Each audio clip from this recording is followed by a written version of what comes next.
Iran has launched a satellite into space.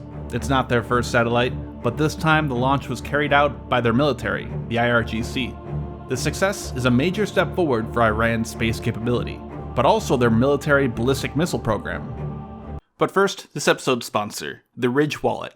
This sponsor was absolutely perfect for me. A few months ago, I stopped using my old, bulky wallet. It was really annoying to carry around. When I heard of Ridge Wallet, it was a perfect fit for me. I've been using it myself, and I'm going to continue to use it. It's small, sleek, looks good, and works great. Another great thing is it's guaranteed for life. So if it wears down or loosens, you're covered. It also came with this mini screwdriver to tighten the screws if necessary. You also get 10% off with promo code COVERTCABAL, no space. Go check them out. That is the Ridge Wallet. Ever since the early days of rocketry, peaceful space exploration missions and military missiles have been tied together. The Soviet Union used, and still uses, variations of the R-7 intercontinental ballistic missile to launch satellites like Sputnik and humans into space with Soyuz. The US used several missile variants for different military and civilian purposes, such as the Redstone family of rockets, Atlas, Thor, Titan, and others.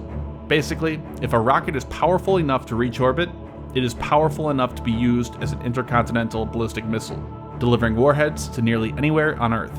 This is true with Iran as well as anyone else. Iran's launch used what they are calling Scud. The rocket has two stages, a liquid-fueled booster and a solid-fueled upper stage. The booster appears to basically be an adapted Scud missile, or more accurately, a version of their own Shahab-3 missile, which is based off North Korea's Nodong-1, which is derived from the Scud missile. The solid fuel upper stage may sound strange.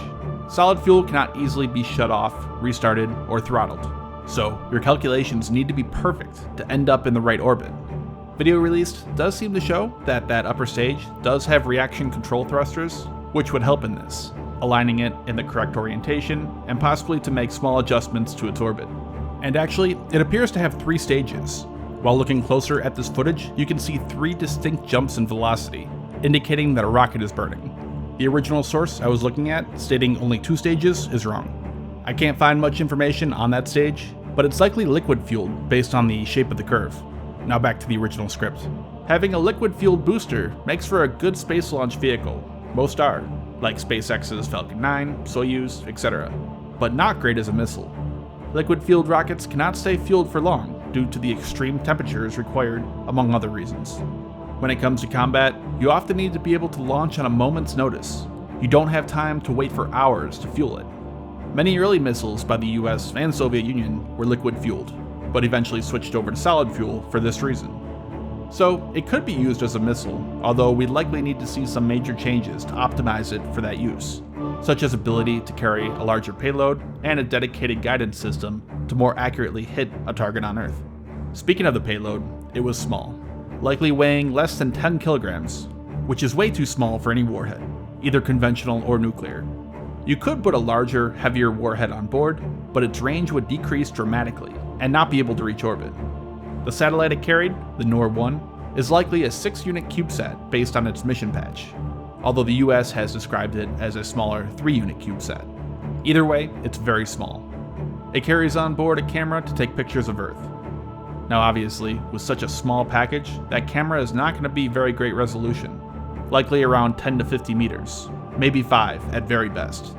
This is comparable to publicly available imagery that anyone can access for free from Sentinel-2. US Space Force Commander General J. Raymond described it as a tumbling webcam in space. This could be true, although this is common with CubeSats shortly after launch. Many CubeSats are too small to have their own dedicated gyros and reaction control systems on board, so they often rely on other methods to stabilize and maintain attitude control. One method used is to use its solar panels like wings. The atmosphere just doesn't suddenly stop, it gradually decreases. So you can use that little bit of atmospheric drag to orient and keep yourself stable, similar to wings on an airplane. It could also use small magnetorquers, which use the Earth's magnetic field to keep itself pointed in the correct direction.